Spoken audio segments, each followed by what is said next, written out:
this is zoologist AK and I'm here with previous year question paper of CSI and at Life Science. And here I'm talking about development biology and this is part 2 of my this unit. So let's begin with me. Next question है, in case of sea urchin, which of the following is the correct sequence of events taking place during the interaction of sperm and egg? तो कौन सा ऐसा correct sequence है events का जो interaction जब होता है स्पर्म और एग में? हमें पता है कि जो सी अर्चिन है उसमें हमारा एक्सटर्नल फर्टिलाइजेशन होता है, तो उसमें सबसे पहले हमारे 5 स्टेप्स चलते हैं. सबसे पहले केमो अट्रैक्टेंट होता है जिसमें केमिकल सीक्रेट होते हैं एग्स के थ्रू और स्पर्म अट्रैक्ट होता है. तो chemo attraction of sperm to the egg by soluble molecule that is secreted by egg. And then exocytosis of the sperm acrosomal vesicle and release of enzymes जो digest करेंगे egg की membrane को. फिर उसके बाद आता है binding of sperm to the extracellular matrix that is the vitelline envelope और जोना पेलुसिडा. फिर उसके बाद आता है passes of sperm through this extracellular matrix and then fusion हो जाता है एग और स्पर्म सेल मेम्ब्रेन का और न्यूक्लियाई का. तो यहाँ पे हमारा आता है सबसे पहले chemo attractant to of sperm to egg by soluble molecule secreted by egg, then exocytosis of sperm, then binding of sperm, then passes of sperm and then fusion. So our correct statement is A. When a wrist blastema from a next question is when a wrist blastema from a recently cut axolotl forelimb means क्या है कि जो wrist form करेगी उस को form करने वाली जो ब्लास्टिमा वो कट की गई एक्सोलोटल फोरलिम्ब से और वो प्लेस की गई होस्ट के हिंड लिम्ब में, cut at the mid thigh level. जो कट की गई थी मिड थाई लेवल पे. it will generate only a wrist. ये wrist ही generate करेगी. The host whose own hind limb was removed, जो host था उसकी hind limb remove की गई थी क्योंकि वो thigh level से कट की गई थी, will fill the gap and regenerate हो जाएगी. regenerate करेगा limb को wrist तक, ना कि foot form करेगा, मतलब वो hind limb ना form करके वो wrist generate करेगा. However, if the donor blastema is treated with retinoic acid on grafting, जब वो ग्राफ्ट की गई मतलब कि जो रिस्ट ब्लास्टिमा है जो वो थाई वाला जो रीजन है जहाँ से वो कट की गई थी वहाँ पे जब उसको ग्राफ्ट किया गया तो उसको ट्रीट किया गया रेटिनोइक एसिड के साथ. रेटिनोइक एसिड के साथ the wrist blastema will generate a complete hind limb. तो ये पाया गया कि जो रिस्ट ब्लास्टिमा है उसने कंप्लीट कंप्लीट लिम्ब को जनरेट किया and will not allow the host to fill the gap. और उसने होस्ट को मतलब अलो नहीं किया कि वो हिंड लिम्ब को प्रॉपरली फॉर्म कर सके, बल्कि उसने एंटीरियर लिम्ब फॉर्म की और उसने क्या फॉर्म किया, रिस्ट फॉर्म करी. This happens because retinoic acid, ये इसलिए हुआ क्योंकि रेटिनोइक एसिड क्या करता है, तो जो रेटिनोइक एसिड होता है हमें पता है कि रेटिनोइक एसिड इनहिबिट करता है TBX5 को, ठीक है. बट रेटिनोइक एसिड को इनहिबिट कौन करता है, फिब्रोब्लास्ट ग्रोथ फैक्टर 8 वो इनहिबिट करता है सो रेटिनोइक एसिड रिस्पॉन्सिबल होता है फॉर्मेशन के लिए, किसकी फॉर्मेशन के लिए, हिंड लिम्ब के लिए. और जो एक्टिवेशन करता है रेटिनोइक एसिड वो TBX4 का करता है. और रेटिनोइक एसिड है वो हिंड लिम्ब को फॉर्म करता है, पर फिब्रोब्लास्ट ग्रोथ फैक्टर है वो फोर लिम्ब को फॉर्म करता है. और हमें पता है कि जो TBX5 है जो इनहिबिट किया जा रहा है रेटिनोइक एसिड से वो विंग्स को डेवलप करता है, और जो TBX4 होता है वो लेग्स वगैरह और हिंड लिम्ब को डेवलप करता है. तो रेटिनोइक एसिड इनहिबिट करता है TBX5 को और एक्टिवेट करता है TBX4 को, और जो रेटिनोइक एसिड है वो हिंड लिम्ब के डेवलपमेंट में मेजर रोल प्ले करता है. तो यहाँ पे जो हमारा रेटिनोइक एसिड है वो किस में हेल्प करेगा, वो हेल्प करेगा यहाँ पे प्रोक्सिमलाइजेशन में, क्योंकि प्रोक्सिमल पार्ट फॉर्म करेगा ब्लास्टिमा का और एक्टिवेट करेगा Hox gene differentially across the blastema. Next question में पूछा है which of the whorl floral whorls में क्या आते हैं, हमारे पेटल्स, कार्पल्स, स्टेमन, ये सब हमारे होल्स में आते हैं. तो इज अफेक्टेड इन एगेमस म्यूटेंट्स. हमें पता है कि जो फ्लोरल ऑर्गन होते हैं प्लांट्स में उसको आइडेंटिफाई करने के लिए 3 क्लासेस होती है जीन्स की, class A gene, class B and class C genes. तो जो हमारे क्लास सी जीन्स होते हैं उसमें उसको बोलते हैं हम एगेमस, मतलब AG जो जीन्स होते हैं उसको नाम दिया गया है एगेमस जीन्स का. तो क्या होता है जो हमारे जीन्स होते हैं, जैसे हमारे ए जीन है, जो जीन ए है वो सेपल और पेटल फॉर्म करते हैं, और जो हमारा सी जीन है वो स्टेमन और कार्पल फॉर्म करता है, और जो हमारा बी जीन होता है वो हमारा फॉर्म करता है हमारे पेटल्स को एंड स्टेमन को। तो इससे अगर हमारा सी जीन जो कि एगेमस जीन है वो हमारा क्या होगा, म्यूटेंट होगा, तो हमारे कौन से होल फॉर्म नहीं होंगे, स्टेमन और कार्पल। तो हमारा करेक्ट आंसर है स्टेमन और कार्पल्स का। Third one, which of the following maternal effect gene produce regulated production of anterior structure in Drosophila embryo. तो ये हमारा क्या होगा, हमारा हंचबैक और बाइकोड, क्योंकि हमारा जो कोडल होता है वो क्या करता है, अगर हम बाइकोड और कोडल देखें तो कोडल हमारा क्या करता है, वो पोस्टीरियर टर्मिनल जीन्स को एक्टिवेट करता है, और नैनोस क्या करता है, नैनोस पोस्टीरियर मोर्फोजन है जो पोस्टीरियर हमारी टेल वाला जो रीजन है वो फॉर्म करता है, और ये जो हंचबैक है उसकी एमआरएनए को ये रिप्रेस करता है। तो हमारा करेक्ट आंसर क्या होगा यहाँ पे, बाइकोड एंड हंचबैक जो हमारे एंटीरियर स्ट्रक्चर फॉर्म करेंगे। अगर यहाँ पे पोस्टीरियर ग्रुप पूछा जाता तो हमारा यहाँ पे आंसर होता नैनोस एंड कोडल। ये फिगर दी गई है, the figure below represent a late zebrafish gastrula. The following concepts may be proposed during further development of embryo. ये following concept दिए हैं जो propose होंगे further development में। एपिडर्मिस शो किया गया, न्यूरल टिश्यू, मेसोडर्म, योक, और ये वेंट्रल साइड है, ये डोर्सल साइड है।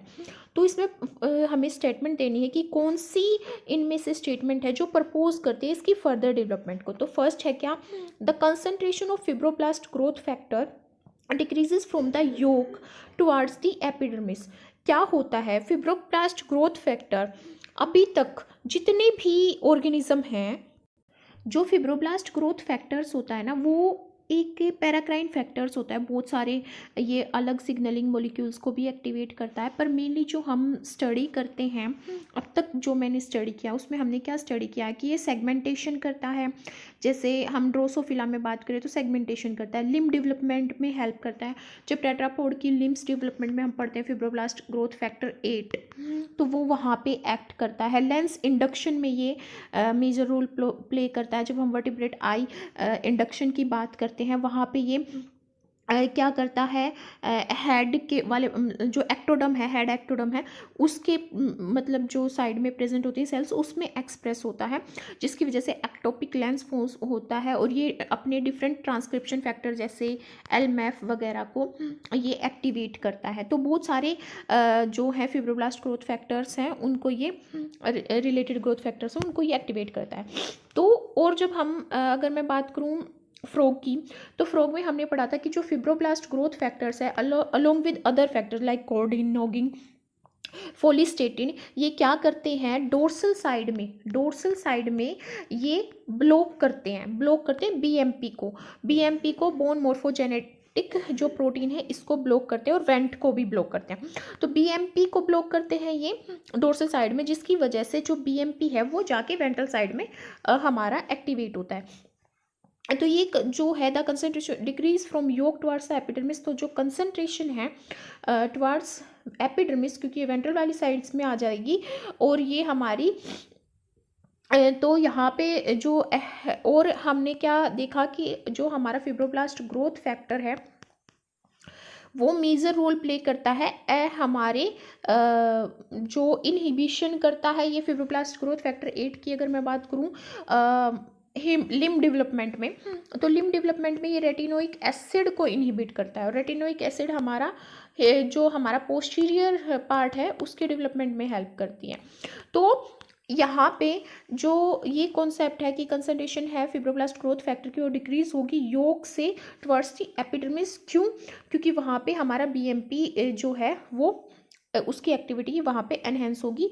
और हमारा यहाँ पे अगर बात चल रही है क्योंकि जेब्रा फिश और जो एम्फीबियन है उनकी डेवलपमेंट काफ़ी सिमिलर है, तो फिब्रोब्लास्ट ग्रोथ फैक्टर्स जो हैं वो डोर्सल साइड में एक्टिवेट होंगे, वो वहाँ पे माइक्रोट्यूबल्स के साथ वहाँ पे मूव कर जाएंगे, जिसकी वजह से वो डोर्सल साइड में एक्सप्रेस होंगे और बीएमपी को इनहिबिट करेंगे। इसकी वजह से जो बीएमपी है वो डोर्सल साइड की बजाय वेंट्रल साइड में एक्सप्रेस होगा। तो ये स्टेटमेंट करेक्ट है। फिर नेक्स्ट स्टेटमेंट हमारी है increase in fibroblast growth factor activity in the epidermis with concomitant. इसमें हमने यहाँ पे देख लिया कि एपिडर्मिस में फिब्रोब्लास्ट ग्रोथ फैक्टर की एक्टिविटी डिक्रीज होगी ना कि इंक्रीज, और बीएमपी की जो एक्टिविटी है वो वेंट्रल साइड में इंक्रीज होगी ना कि डिक्रीज, तो ये इनकरेक्ट स्टेटमेंट है। फिर है are neural induction in zebrafish independent of organiser. हमें पता है कि सिमिलर होती है फ्रॉग की और जेब्राफिश की डेवलपमेंट, तो यहाँ पे ऑर्गेनाइजर के इंडिपेंडेंट नहीं होगी, डिपेंडेंट होगी। Depends on activation of BMP signalling. Depend on activation of BMP signalling, inhibition of BMP signalling, क्योंकि जो हमारा फिब्रोब्लास्ट ग्रोथ फैक्टर है नोगिंग है वो बीएमपी की सिग्नलिंग को इनहिबिट करते हैं, और नोगिंग जो है वो न्यूरल इंडक्शन में मेजर रोल प्ले करता है। तो ये स्टेटमेंट यहाँ पे गलत होगी। फिर सेकंड स्टेटमेंट है in comparison both Xenopus and चिक embryo require activated fibroblast growth factor for neural induction. ये इंपॉर्टेंट है क्योंकि न्यूरल इंडक्शन जो है मेजर रोल प्ले करता है बीएमपी के इनहिबिशन में। तो यहाँ पे हमारी जो करेक्ट स्टेटमेंट है वो है हमारी फर्स्ट स्टेटमेंट, जो कि हमारी पी स्टेटमेंट है और एस स्टेटमेंट। तो our correct answer will be C. अगर हम बात करें नेक्स्ट क्वेश्चन की, तो इसमें पूछा गया इन केस ऑफ मोरफैलेटिक रीजनरेशन। तो इसको समझते हैं। मोरफैलेटिक रीजनरेशन वो होती है जिसमें सेल ट्रांस डिफ्रेंशिएशन होता है। तो यहाँ पे देखिए अगर हाइड्रा है उसको डीकैपिटेट कर दिया जाए, मतलब जो उसका ऊपर वाला पोर्शन है, हेड वाला पोर्शन, उसको हटा दिया जाए, तो वेंट पाथवे एक्टिवेट हो जाता है एपिकल पोर्शन में न्यू, और वो क्या फॉर्म करता है, एक न्यू हेड फॉर्म करता है। अगर कट हाइपोस्टोम से नीचे किया गया हो, हाइपोस्टोम वो सेल कंसिस्ट करता है जो हेड फॉर्म करता है, तो वेंट अप रेगुलेट हो जाता है and near the cut surface which causes remodelling of existing cells to form the head, और कोई प्रोलिफ्रेशन चीज नहीं होती। तो इसमें हमारी फर्स्ट स्टेटमेंट में क्या बोला गया है, there is repatterning of existing tissue with little new growth. कोई न्यू ग्रोथ नहीं होती पर रीपैटर्निंग हो जाती है। रीपैटर्निंग होकर क्या होता है, वो एग्जिस्टिंग टिश्यू रीपैटर्न हो जाता है, मतलब दोबारा से फॉर्म हो जाता है, जैसे यहाँ पे एक न्यू हेड डेवलप हो रहा है। तो फर्स्ट स्टेटमेंट इज करेक्ट। फिर नेक्स्ट क्वेश्चन पूछा है with respect to extra embryonic structure formed in mammals the possible functional attributes have been designated. तो कौन कौन से एट्रीब्यूट्स हैं जो यहाँ पे करेक्ट है, डिजाइन किए गए हैं। अगर मैं फर्स्ट स्टेटमेंट देखूँ तो एलेंटोइंस स्टोर्स यूरिनरी वेस्ट। एलेंटोइंस क्या करती है, ये जो एलेंटोइस एक सेल स्ट्रक्चर होता है जो थर्ड वीक में गट से मतलब फॉर्म होता है, और ये क्या करता है, ये भी करेक्ट स्टेटमेंट है कि ये स्टोर करता है यूरिनरी ब्लैडर को, गैस एक्सचेंज में भी हेल्प करता है, और ये क्या हेल्प करता है, इट डिराइव फ्रॉम स्प्लैंक्नोप्लूरे। स्प्लैंक्नोप्लूरे मेसोडर्म से ये फॉर्म होता है कोडल एंड पे प्रिमिटिव के, ये भी ठीक है। फिर इसने बोला कि एम्नियोन जो है वो एक वाटर सैक है, ये भी ठीक है, वो एक वाटर सैक है क्योंकि उसमें एमनियोटिक फ्लूइड प्रेजेंट होता है और वो प्रोटेक्ट करता है एम्ब्रियो को, ये भी करेक्ट है। और जो एपिथेलियम है उसका वो डिराइव किया जाता है सोमेटोप्लूरे मेसोडर्म से, ये भी करेक्ट स्टेटमेंट है। फिर थर्ड स्टेटमेंट पूछा है Korean is essential for gas exchange in amniotic embryo. जो कोरियन होता है वो प्लेसेंटा फॉर्म करता है मैमल्स के केस में, और वो मेटाबॉलिक एक्सचेंज करता है बिटवीन मदर एंड फिटस। उसको हम एक एक्स्ट्रा एम्ब्रियोनिक लंग बोल सकते हैं। तो ये हमारा ठीक है कि भाई वो गैस एक्सचेंज करता है। तो फिर आगे है इट इज जनरेटेड फ्रॉम स्प्लैंक्नोप्लूरे, नहीं, ये सोमेटोप्लूरे मेसोडर्म से इसकी इनर साइड फॉर्म होती है और आउटर साइड ट्रोफोब्लास्ट से फॉर्म होती है, तो ये स्टेटमेंट इसकी इनकरेक्ट है। नेक्स्ट है yolk sac is the last embryonic membrane to form and derive from somatopleure. तो हमारी मैमल्स के केस में योक सैक जो होता है वो थर्ड लेयर होती है। पहली हमारी एम्नियोन फॉर्म होती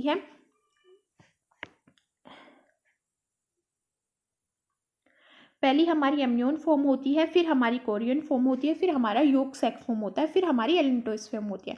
तो ये लास्ट नहीं है, ये थर्ड वन है एंड इज डिराइव फ्रॉम सोमेटोप्लूरे, नहीं, ये स्प्लैंकोप्लूरिक मेसोडर्म से इसकी आउटर साइड फॉर्म होती है और एंडोडर्म से इनर साइड फॉर्म होती है। तो हमारी करेक्ट स्टेटमेंट इसमें क्या है, पी एंड क्यू। क्वेश्चन है यहाँ पे जो डिसीजन है कि ट्रोपोप्लास्ट फॉर्म होगा या इनर सेल मास फॉर्म होगा, वो फर्स्ट डिसीजन होता है जो लिया जाता है जब फर्स्ट बाइनरी जो डिसीजन लिया जाता है मैमल की जब डेवलपमेंट होती है उस टाइम पे। तो यहाँ पे एक डायग्रामेटिक रिप्रेजेंटेशन की गई है डिफरेंट सेल्स की जो फॉर्म होती है डेवलपमेंट के टाइम पे मोरूला से। यहाँ पे डिफरेंट मोलिक्यूल्स है जिनकी हेल्प से वो फॉर्म होती है, जो नंबर्स में डिनोट किए गए हैं। तो ये बताना है सिक्वेंशियल मैनर में कि कौन सा मोलिक्यूल पहले यहाँ पे जो है एक्टिवेट करेगा, फिर दूसरा। तो यहाँ पे क्या होता है कि जो हमारा जो फर्स्ट इस क्वेश्चन को अंडरस्टैंड करने के लिए एक पाथवे को डिस्कस करते हैं। तो क्या होता है कि जो पहला डिसीजन होता है वो ये होता है कि ट्रोपोप्लास्ट और इनर मास में से कौन सा फॉर्म होगा। तो जो फर्स्ट डिसीजन होता है उसमें जो OCT4 होता है ना, वो म्यूचुअली रिप्रेस करता है। रिप्रेस किसको करता है? CDX2 को। और ये जो CDX2 है ये ब्लास्टोसिस्ट की फॉर्मेशन होने से पहले ही ये एम्ब्रोनिक ब्लास्टोमर में ही एक्सप्रेस हो चुका होता है एज ए ट्रांसक्रिप्शन फैक्टर। कौन? ये CDX2। तो क्या होता है, जो OCT4 है वो रिप्रेस करेगा CDX2 को। क्यों करेगा? क्योंकि जो CDX2 होता है वो रिस्पॉन्सिबल होता है ट्रोपोप्लास्ट की फॉर्मेशन के लिए। तो ट्रोपोप्लास्ट भी फॉर्म करना है और कुछ सेल्स प्लूरिपोटेंसी भी रखती हो, कैपेबिलिटी रखती हो कि डिवाइड होकर डिफरेंट टाइप्स के सेल्स फॉर्म कर सकें।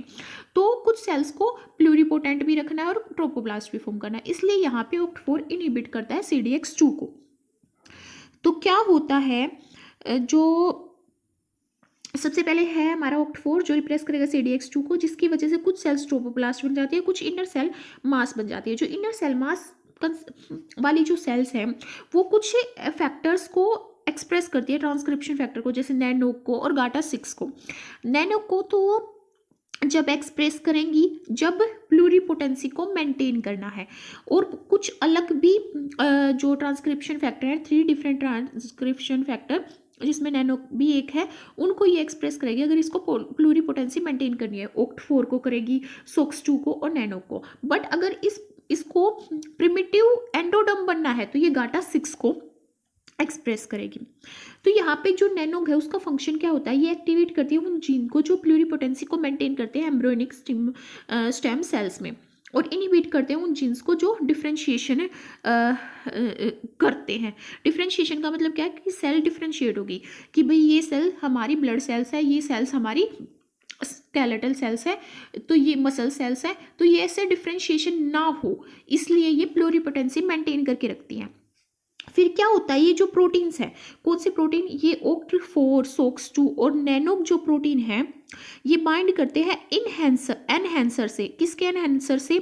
अपने ही जीन के एनहेंसर से, ताकि वो अपने एक्सप्रेशन को मेंटेन कर सके at the same time activating one another enhancer. Thus जब एक जीन एक्टिवेट हो जाता है तो दूसरा जीन भी एक्टिवेट हो जाता है। और जो SOX2 है और OCT4 है वो एक डाइमर बना लेते हैं और वो रिसाइड करता है एनहेंसर पे एडजेसेंट टू नैनोक। ठीक है, तो फिर क्या होता है, जो ट्रोपोप्लास्ट सेल्स है, ये तो थी इनर सेल मास की कि भाई इनर सेल मास कैसे एक्टिवेट करता है डिफरेंट ट्रांसक्रिप्शन फैक्टर को। फिर अगर मैं बात करूं कि भाई जो ट्रोपोप्लास्ट जो फॉर्म हो रहा था वो क्या करता है, वो CDX2 को सिक्रेट करता है। और मैंने बात की कि जो ब्लास्टोसिस्ट की फॉर्मेशन हो रही है उससे पहले ही एम्ब्रियोनिक ब्लास्टोमर में भी CDX2 जो है वो एक्सप्रेस होता है। तो सबसे पहले एक्सप्रेशन CDX2 का होता है क्योंकि ट्रोपोप्लास्ट फॉर्म करनी होती है, तो वो सिक्रेट करता है CDX2 को, जो रेगुलेट किया जाता है। CDX2 का जो सिक्रेशन है वो रेगुलेट किया जाता है YAP प्रोटीन के थ्रू। और जो ये रैप प्रोटीन है इसका एक कोफैक्टर ये एज ए कोफैक्टर एक्ट करता है एक ट्रांसक्रिप्शन फैक्टर के लिए, और वो ट्रांसक्रिप्शन फैक्टर होता है TAD4। तो जो TAD4 है वो प्रेजेंट होता है इनर और आउटर सेल्स में ब्लास्टोसिस्ट की, आउटर और इनर सेल के न्यूक्लियस में प्रेजेंट होता है ब्लास्टोसिस्ट के। और जो YAP है वो बस आउटर सेल्स में प्रेजेंट होता है। तो आउटर सेल्स में क्या होता है, ये एंटर कर जाता है न्यूक्लियस के अंदर और TAD4 को ट्रांसक्राइब कर जाता है, जिसकी वजह से ट्रोपोप्लास्ट स्पेसिफाइंग जीन एक्टिवेट हो जाते हैं जैसे CDX2, जिसकी और योमेस जैसे योमेजोडर्मिन, जिसकी वजह से क्या होता है, ट्रोपोप्लास्ट फॉर्म हो जाता है। और इनर सेल में क्या होता है, ये एंटर नहीं कर पाता, जिसकी वजह से प्रोटीन फॉस्फोरिलेट कर देता है YAP को, और फॉस्फोरिलेटेड जो YAP है वो एंटर नहीं कर पाता न्यूक्लियस में और वो डिग्रेड हो जाता है, जिसकी वजह से यहाँ पे OCT4, SOX2 एंड नैनोक जो है वो एक्टिवेट हो जाते हैं। तो ये था हमारा जनरल मैकेनिज्म। अब यहाँ पे देखते हैं, इन्होंने बोला कि जो सबसे पहले हमारी ट्रोपोप्लास्ट फॉर्म हुई, तो ट्रोपोप्लास्ट अगर सबसे पहले फॉर्म हो रही है तो वो क्या सिक्रेट करेगी, CDX2। ऑब्वियसली बात है। फिर उसके बाद वो क्या करेगी, इनहिबिट कर रही है, जो ये साइन होता है वो इनहिबिशन का होता है, तो वो इनहिबिट कर रही है दूसरे मोलिक्यूल को। और वो दूसरा मोलिक्यूल क्या है, यहाँ पे जो मैंने डिस्कस किया उसके अकॉर्डिंग क्या है, CDX ब्लॉक करता है OCT4 को, और OCT4 ब्लॉक करता है CDX4 को। ठीक है, तो यहाँ पे हमारा CDX4 और CDX2 जो है वो किसको ब्लॉक करेगा, OCT4 को। ठीक है, फिर उसके बाद यहाँ पे तीसरा मॉलिक्यूल दिखाया गया है कि जो हमारा ट्रोपोप्लास्ट है सीक्रेट करता है CDX2, वो इनहिबिट करेगा एक तीसरे मॉलिक्यूल को भी, नैनोब को भी वो इनहिबिट करेगा, क्योंकि नैनोब क्या करता है, प्लूरिपोटेंसी मेंटेन करता है। ठीक है, फिर epiblast embryonic stem cells form हो जाएंगी जब ये एक्टिवेट होंगे, जैसे नैनोग एक्टिवेट होगा तो epiblast embryonic stem cells form करेगा, फिर जो उसके एक्टिवेशन में हेल्प करेगा। तो यहाँ पे एक मोरुला स्टेज में जो ट्रोपोब्लास्ट सीक्रेट हो रहा है, तभी एक इनर सेल मास भी फॉर्म हो रहा है। तो इनर सेल मास में यहाँ पे जो फोर्थ मॉलिक्यूल है, ये जो इनर सेल मास है इसमें दिखाया गया है कि inner cell mass epiblast embryonic stem cell form करता है जब यहाँ पे नैनोग उस पर एक्टिवेट करता है। पर ये इसका मतलब क्या है कि इनर सेल मास कुछ ऐसे फैक्टर सिक्रेट करती है जिसकी वजह से उसका डाउन रेगुलेशन हो रहा है, कि उल्टा वो इनर सेल मास पे ही एक्टिवेट कर रहा है, तो वो STAT3 करेगा, क्योंकि ये इनहिबिट करता है सेल साइकिल को, ये P21 को जनरेट करता है जैक स्टेट पाथवे के थ्रू, जिसकी वजह से ज़्यादा मतलब जो प्लूरिपोटेंसी ना हो, ज़्यादा सेल डिवाइड ना हो, तो ये फिर हमारा STAT4 होगा। तो सब जो हमारा सिक्वेंशियल ऑर्डर है वो क्या है, CDX2, OCT4, नैनोग और STAT3।